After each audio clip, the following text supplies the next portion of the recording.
الحمد للہ رب العالمین والعاقبۃ للمتقین والصلاة والسلام علی سید المرسلین۔ ناظرین کرام، السلام علیکم ورحمۃ اللہ وبرکاتہ۔ ایمانی صفات کا عنوان لے کر آپ کی خدمت میں حاضر ہوں۔ ایمانی صفات کے تعلق سے اخلاق حسنہ کا ایمان میں، توحید میں بہت بڑا درجہ، بہت بڑا مقام حاصل ہے۔ اخلاق حسنہ کو ایک روایت پیش کر رہا تھا عبداللہ بن عمرو بن عاص کی۔ امام بخاری رحمۃ اللہ علیہ نے اس کو اپنی صحیح بخاری شریف میں نقل کیا ہے۔ قرآن حکیم کے بعد احادیث کے اندر سب سے بڑا درجہ، سب سے بڑا مقام بخاری شریف کو حاصل ہے۔ کہتے ہیں قال قال رسول اللہ صلی اللہ علیہ وسلم، یعنی اللہ کے نبی صلی اللہ علیہ وسلم نے ارشاد فرمایا، ان من احبکم الی احسنکم اخلاقا۔ روایت کرتے کہ تم دوستوں میں مجھے سب سے زیادہ محبوب، سب سے زیادہ پسندیدہ وہ لوگ ہیں جن کے اخلاق زیادہ اچھے ہوں۔ اللہ کے پیارے پیغمبر کے نزدیک جن کے اخلاق حسنہ ہوں، اچھے سلوک سے پیش آتا ہو، اپنے گھروں کے اندر، اپنے خاندانوں کے اندر، اپنے معاشرے، اپنے سماج کے اندر، اپنے ہوں یا غیر ہوں، اچھے اخلاق سے پیش آتا ہے، اچھے طریقے سے پیش آتا ہے۔ اللہ کے پیارے پیغمبر نے یہ سند دی ہے کہ مجھے ان لوگوں سے بہت زیادہ محبت ہے، میرے نزدیک بہت زیادہ محبوب اور پسندیدہ ہیں۔ پھر ایک امام ترمذی کی ایک روایت اسی طرح ہمیں ملتی ہے، دوسرے الفاظ کے ساتھ، دوسرے جملوں کے ساتھ، ان من احبکم الی واقربکم منی مجلسا یوم القیامۃ احسنکم اخلاقا۔ اس میں اور مزید تشریح موجود ہے، مجھے تم میں سب سے زیادہ محبوب، پسندیدہ اور میرے مجلس کے لحاظ سے سب سے زیادہ قریبی کون ہوں گے قیامت کے دن؟ جس کے اخلاق اچھے ہوں گے۔ حسن اخلاق کے سلسلے میں اللہ کے پیارے پیغمبر محمد صلی اللہ علیہ وسلم باوجود اس کے کہ اخلاق حسنہ پر فائز تھے، قرآن نے آپ کو سند بھی دی، لیکن پھر بھی آپ دعا مانگتے تھے اخلاق حسنہ کے تعلق سے۔ اس حدیث کے راوی حضرت عائشہ صدیقہ ہیں، جس کو امام احمد بن حنبل رحمۃ اللہ علیہ نے اپنی کتاب مسند کے اندر روایت کی ہے۔ قالت کہتی ہیں، کان رسول اللہ صلی اللہ علیہ وسلم یقول، یعنی اللہ کے پیارے پیغمبر محمد صلی اللہ علیہ وسلم یہ دعا مانگتے تھے، اللہم احسنت خلقی فاحسن خلقی۔ اے اللہ، تو نے ہمیں اچھی شکل دی ہے، اچھی بناوٹ دی ہے۔ ظاہر ہے کہ اللہ رب العالمین نے انسانوں کو اچھی بناوٹ پہ، اچھی تقویم پہ پیدا کیا ہے کہ لقد خلقنا الانسان فی احسن تقویم۔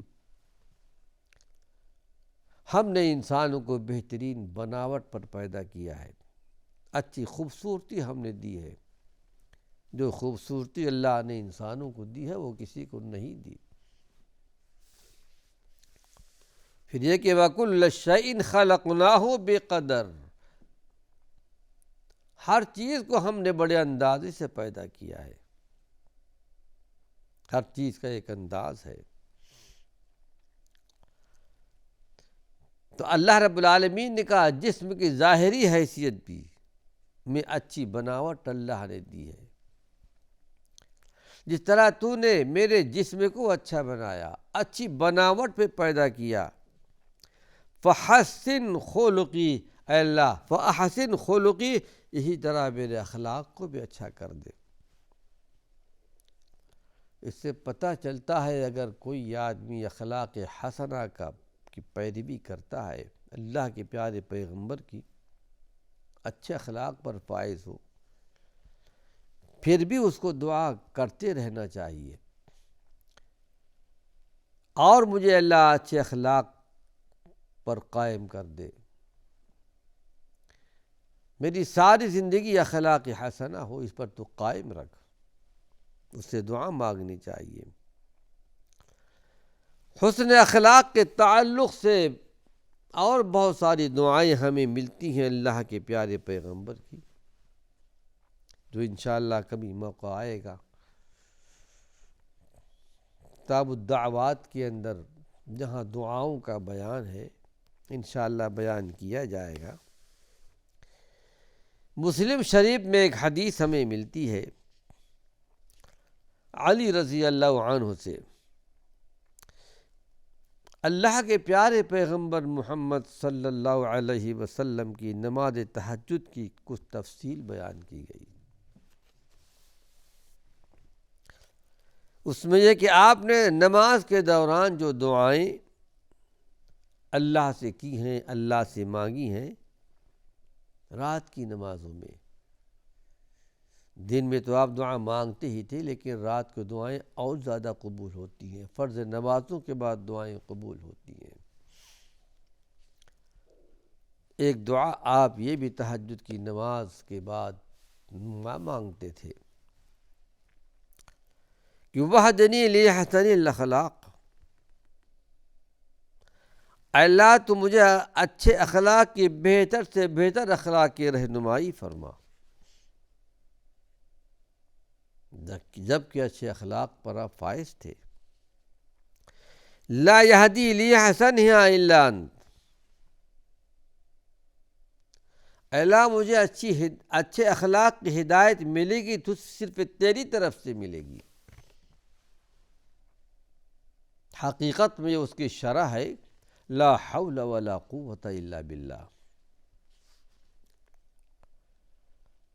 جسے ہر نماز میں، ہر اذان میں جب مؤذن کہتا ہے حی علی الصلاح حی علی الفلاح، آؤ کامیابی کے لیے، آؤ فلاح کے لیے، اللہ کے پیارے پیغمبر نے یہ تعلیم دی ہے، یہ دعا کرو لا حول ولا قوة الا باللہ، اللہ نیکی کرنے کی طاقت مجھے نہیں ہے مگر صرف تیری توفیق سے، اللہ برائی سے بچ سکتا ہوں تو صرف تیری توفیق سے۔ اسی طرح اخلاق حسنہ کسی کو ملے تو وہ اللہ کی طرف سے ملتی ہے۔ لا یہدی لأحسنہا، اچھے اخلاق کی ہدایت صرف اللہ تیری طرف سے مل سکتے الا انت، وَاصْرِفْ عَنِّي سَيِّئَهَا وَلَا يَصْرِفْ عَنِّي سَيِّئَهَا، اللہ برے اخلاق کو میری طرف سے ہٹا دے اور تیرے علاوہ کوئی اس کو ہٹا نہیں سکتا۔ اگر کسی کے اندر برے اخلاق ہوں، اللہ کے سوا اسے کوئی دور نہیں سکتا، لیکن یہ ہے ناظرین کرام، انسان کے اندر، مومن کے اندر تڑپ ہو، احساس ہو، جذبہ ہو اللہ کی طرف جھکنے کا، اللہ کی طرف آنے کا، اللہ کو راضی کرنے کا، رب ذوالجلال اسے ہدایت دے دیتا ہے۔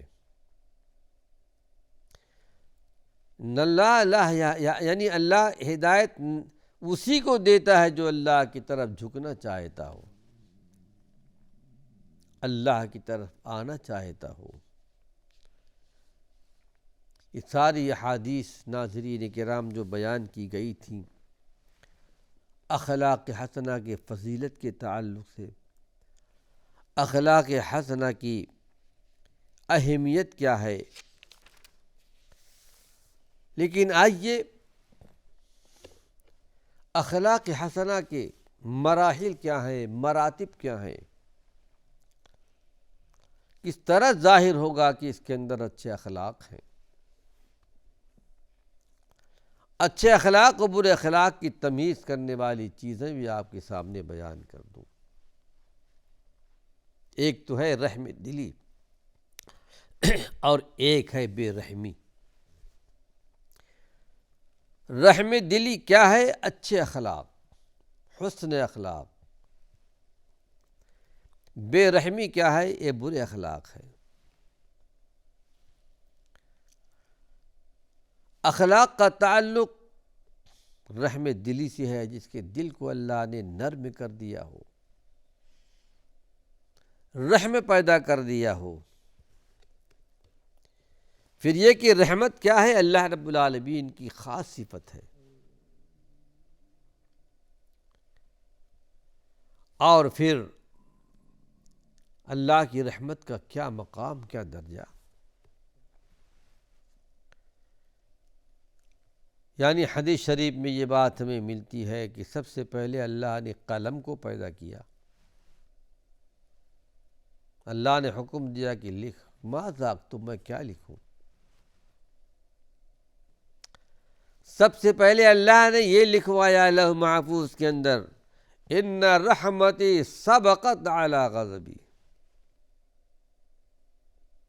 میری رحمت میرے غضب پر سبقت کر گئی ہے۔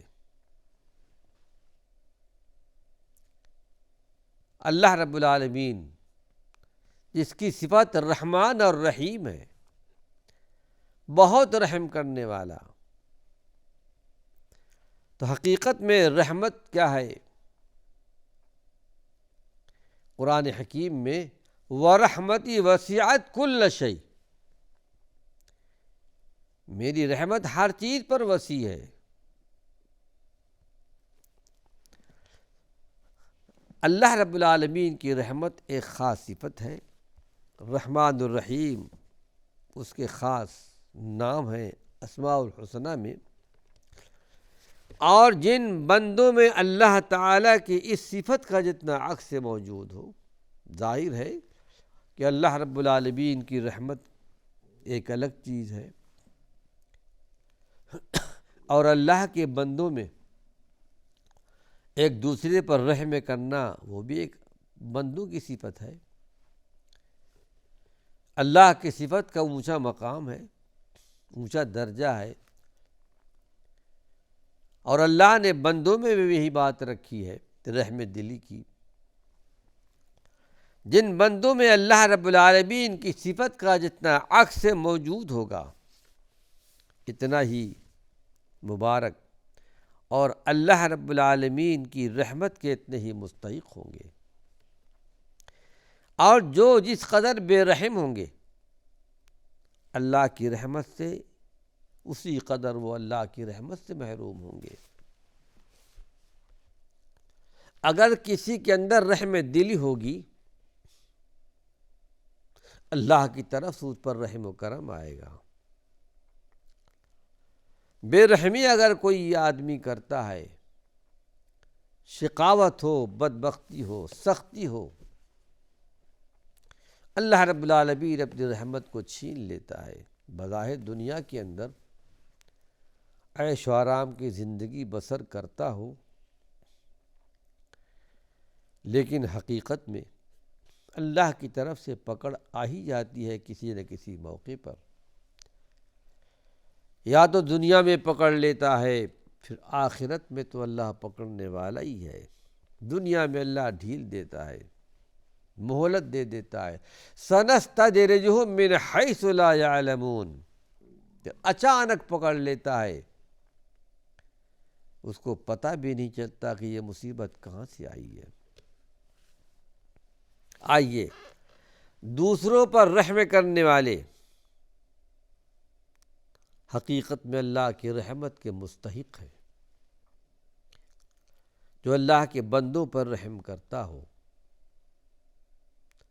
وہ اللہ رب العالمین کی رحمتوں کے مستحق ہوتے ہیں۔ اس سلسلے میں ایک روایت بخاری شریف اور مسلم شریف، جن کو صحیحین کہتے ہیں، صحاح ستہ کی 6 کتابیں ہیں اپنے اپنے مقام کے لحاظ سے، لیکن صحاح ستہ میں 6 کتابوں میں سب سے زیادہ صحیح بخاری اور مسلم۔ اس حدیث کے راوی جابر بن عبداللہ ہیں، کہتے ہیں کہ اللہ کے نبی صلی اللہ علیہ وسلم نے ارشاد فرمایا، لا یرحم اللہ من لا یرحم الناس، اللہ اس بندے پر رحم نہیں کرتا جو لوگوں پر رحم نہیں کرتا ہے۔